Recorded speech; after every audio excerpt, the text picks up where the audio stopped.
Legal, Danilo. Estou entendendo o que você está trazendo aqui de informação para a gente, estou entendendo o que você está explicando até aqui, estou me empolgando cada vez mais para ser um investidor de fundo imobiliário, mas eu quero entender agora quais são os riscos desse tipo de investimento. Quais são os maiores riscos para o investimento em fundo imobiliário? Qual o maior risco ali que o investidor corre? Quais são os maiores riscos? Bom, vamos lá. Primeira coisa que a gente tem que ter em mente é que existem tipos de fundos imobiliários diferentes, né? A gente citou já isso em outras aulas aqui. Mas vamos pegar do primeiro segmento, aquele que seria o mais importante, né? O fundo de tijolo, que no final das contas é um tipo de investimento que substitui o investimento direto em imóvel. Então a gente tem ali como principal risco do fundo de tijolo aqueles mesmos riscos que nós teríamos quando a gente investe no imóvel diretamente. Se eu comprar uma casa para alugar, a gente está falando aqui de renda, de investimento para renda, né? Ou seja, eu vou comprar com uma casa para alugar. Eu tenho dois riscos ali nesta casa, principalmente. Um é a vacância, né? O imóvel estar vazio. Está vazio, eu só não. Além de eu não estar recebendo aluguel, eu estou gastando ali com IPTU, estou gastando com condomínio, se esse imóvel pertence, fica em um condomínio, né? Então, o risco de vacância seria um dos riscos no investimento em imóvel, e você também tem isso no fundo imobiliário. A diferença é que no fundo imobiliário, ele tem vários imóveis. Se você pensar que um shopping pode ter 200 lojas, às vezes mais, e um fundo imobiliário tem facilmente aí 10 shoppings no portfólio, não vai ser uma loja vazia, duas ou meia dúzia, que vai trazer um impacto para o investidor. Agora, se você tiver uma loja no shopping, aquela loja ficar vazia, meu, você está lascado. Você vai ter que gastar com condomínio, com IPTU, enfim, e além de ter deixado de receber aquela renda naquele momento. Isso acontece também com uma casa de aluguel, por exemplo. Então, esse risco de vacância. Outro risco é a inadimplência. A inadimplência é ter um inquilino lá, você tem um inquilino, mas o cara não está te pagando por algum motivo. Tá? Então, mesma coisa no fundo imobiliário com vários imóveis, isso é um risco que está presente, mas ele é diluído. Tá? Quando você tem um imóvel e você administra esse imóvel diretamente ali, esse imóvel é teu investimento direto, você ficou sem receber, e você vai ter que correr até advogado, vou despejar o cara, vou negociar com o inquilino, enfim, tem uma série de processos ali para serem realizados. Então, eu entendo esses como os principais riscos do investimento em um fundo de tijolo. Quando a gente vai para o fundo de papel, a gente tem um risco muito claro ali, que a gente está falando de risco de crédito, né, de não pagamento. A gente está investindo em título de dívida. Sempre que a gente fala de investimento em título de dívida, a gente está falando que o maior risco é do devedor não nos pagar. É bom lembrar que um CRI, ele dificilmente tem um devedor. Ele tem uma série de devedores ali dentro. Um CRI é um instrumento estruturado e, na maioria dos casos, tem muitos devedores. Pode ser que um CRI também tenha um devedor somente, mas ele também tem uma série de mecanismos de garantias para trazer uma proteção ali para o investidor. Às vezes os imóveis são garantias, às vezes quem estruturou aquele CRI, ele entra ali como contraparte para garantir parte do pagamento. E no final das contas, pensa o seguinte: se você tem um imóvel financiado e lá pelo Itaú, pelo Bradesco, pelo Banco do Brasil, você não pagar o seu imóvel, o banco vai tomar o seu imóvel. E quando um CRI está financiando imóveis diversos, ele também vai fazer esse tipo de coisa, né? Ele vai tomar o imóvel ali, que é a execução das garantias, para que o investidor possa reaver o que ele investiu. Vale lembrar também que um bom fundo imobiliário de papéis, ele é extremamente diversificado. Às vezes você tem fundos que apenas 1% do fundo é um CRI. Você tem diversos CRIs ali dentro. Então, se tudo relacionado àquele CRI, vamos levar para o cenário extremo, ele evaporasse, a gente perderia ali 1% do fundo. Então, isso nunca vai acontecer, ele nunca vai evaporar. Estou levando aqui para o caso extremo. Você sempre tem uma garantia para resgatar, alguém para cobrar, etc. Então, qual seria o principal risco em um fundo de papel? Que eu vejo é o risco de crédito, né? O risco de não pagamento. Quando a gente pensa no fluxo de dividendos mensais, é bom entender também que, como o fundo paga juros mais correção monetária, variando a inflação, de inflação para baixo, variando o próprio CDI para baixo, a tendência é que esses fundos distribuam menos. Vale lembrar que esses indexadores são cíclicos, eles sobem e descem ao longo dos anos. Então vai ter fases que você vai receber mais e vai ter fases que você vai receber menos, mas a gente pode entender isso também como um risco. Quando a gente vai para o fundo de fundos, ele está investindo em cotas de outros fundos. Então, basicamente, ele tem esses riscos que eu já citei aqui anteriormente, mas ele é mais diluído ainda, ele é mais pulverizado ainda. Facilmente, um fundo de fundos tem 30, 40, 50 fundos ali dentro, né? Cotas de outros fundos ali, tipos diferentes de fundos que ele investe através das cotas dele. Ou seja, ele é extremamente diversificado também.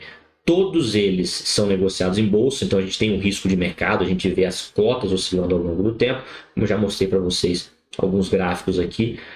E é uma pergunta muito comum: Danilo, por que a cotação caiu? Caiu porque vai cair mesmo, né? Em momento nenhum eu falei aqui, eu citei que vai haver um crescimento de patrimônio em linha reta. É um crescimento em zigue-zague. Se tem zigue-zague, você tem o zigue para cima e o zague para baixo. Portanto, vai cair por diversas vezes, isso é normal. O crescimento é em zigue-zague, crescente, mas ele é em zigue-zague. Tá? Toda vez que as cotações oscilam, o seu patrimônio oscila também, ou para cima, para baixo. E isso é um risco que a gente tem que levar em consideração também. Tá? Então, esses seriam alguns dos principais riscos. Mas qual o maior risco de todos? Na minha visão, que estou nesse mercado há anos, o maior risco do investimento em fundo imobiliário.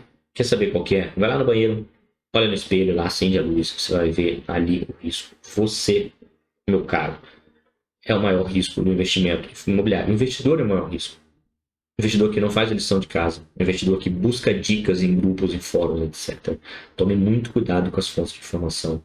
Investidor que não segue a orientação de um profissional ou não estuda para investir da maneira mais correta possível, tá? Então, o investidor assume esses riscos. Então, ele acaba sendo o maior risco do investimento. Quando a bolsa caiu e o fundo imobiliário é muito bom e você foi lá por livre, espontânea vontade e vendeu e perdeu dinheiro nessa venda, o risco foi de quem? Do mercado que caiu? Foi você que foi lá vender. Quando passou pela pandemia, né, ali em 2020, a bolsa caiu ali, o mercado imobiliário, né, falando especificamente deles, chegou a cair 30% ali logo no ápice da pandemia. Né? E muita gente falava: Danilo, eu vendi porque todo mundo estava vendendo, né? Cara, não é todo mundo estava vendendo. Se você vendeu, você não vende para o além as suas contas, né? Alguém do outro lado da tela comprou de você. Então alguém tinha uma tese diferente da sua. Isso é importante a gente agir com racionalidade. Você não age porque as outras pessoas estão agindo. Vale lembrar que hoje, quando eu gravo esse vídeo, agora dia 20 de julho de 2023, 70% dos investidores de fundos imobiliários entraram de 2020 para cá. Eu estou falando de uma massa de investidores leigos e inexperientes. Talvez você mesmo seja um deles.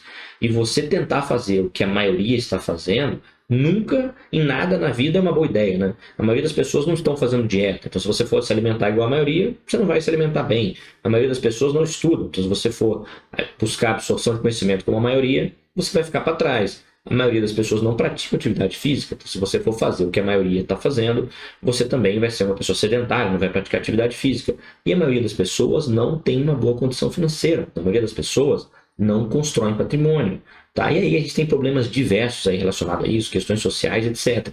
Mas o fato é que se você for investir como a maioria, você vai quebrar a sua cara. Então, pouco importa o que a maioria está fazendo. Eu sei, se você está cheio de dúvida, talvez seja muito confortável entrar em um grupo de WhatsApp e perguntar: galera, o que vocês acham disso? Só que as pessoas que estão respondendo ali, às vezes cheias de propriedades, sabem menos do que você. Ou pior, acham que sabem, viram superficialmente alguma coisa. A gente está naquela fase que a gente vê um Reels lá no Instagram, um vídeo no TikTok, e a gente se torna especialista em algo. Né? Ao invés de ler o livro, alguém vê o resumo de 30 segundos no TikTok e se torna especialista naquele assunto.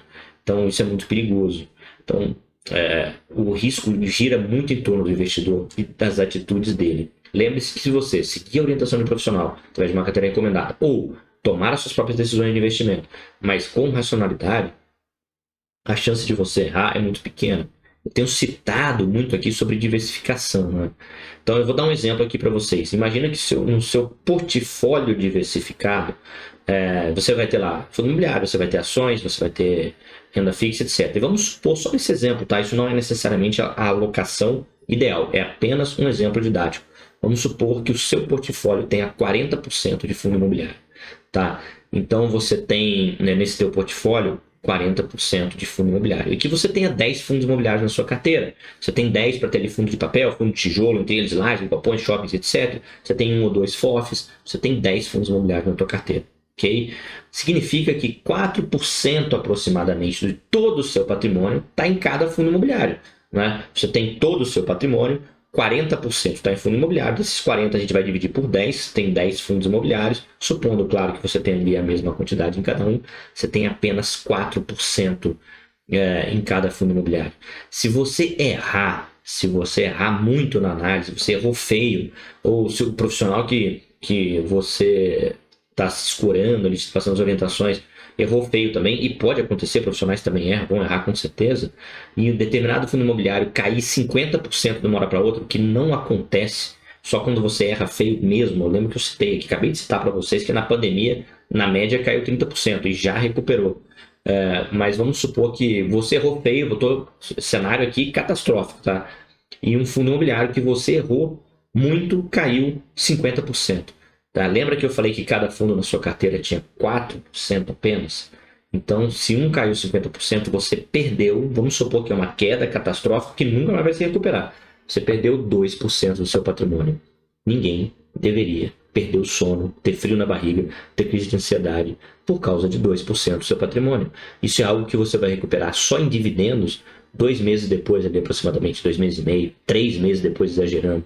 Tá? Ou seja, é uma perda completamente recuperável. E eu estou dando exemplo com uma perda extremamente exagerada, que é 50% de um fundo imobiliário evaporar. São ativos bem sólidos e isso não acontece. Tá? Agora, estou dizendo tudo isso aqui para você entender o seguinte.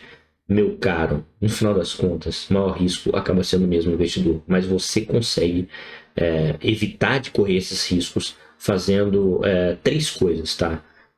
Seguindo a orientação do profissional é uma opção. Segunda opção, estudando para analisar de verdade. Não tem estudar para pegar a diquinha por aí, que aí você está pedindo para quebrar a cara, beleza? Se você seguiu um caminho ou outro caminho, ou pegando as orientações do profissional, estudando junto, melhor ainda, mas se você foi por um caminho ou por outro, você já eliminou ali, cara, tranquilamente 60%, 70% dos seus problemas.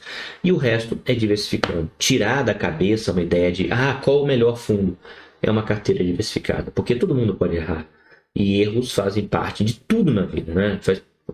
Fazem parte de todo o processo de evolução. Não vai ser diferente para os seus investimentos.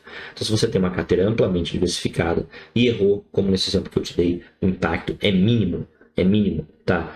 E sendo um impacto mínimo, você não deve se preocupar. Então, você tomando esses cuidados simples, você já está aqui estudando, talvez você já seja meu assinante, ou siga a orientação de outro profissional, mas você ou já segue a orientação profissional ou já está aqui estudando para ser um investidor melhor. Basta apenas diversificar, caso você ainda não faça, para que você possa investir com segurança. Tranquilo? Vamos em frente aí que tem muito mais conteúdo interessante para a gente ver.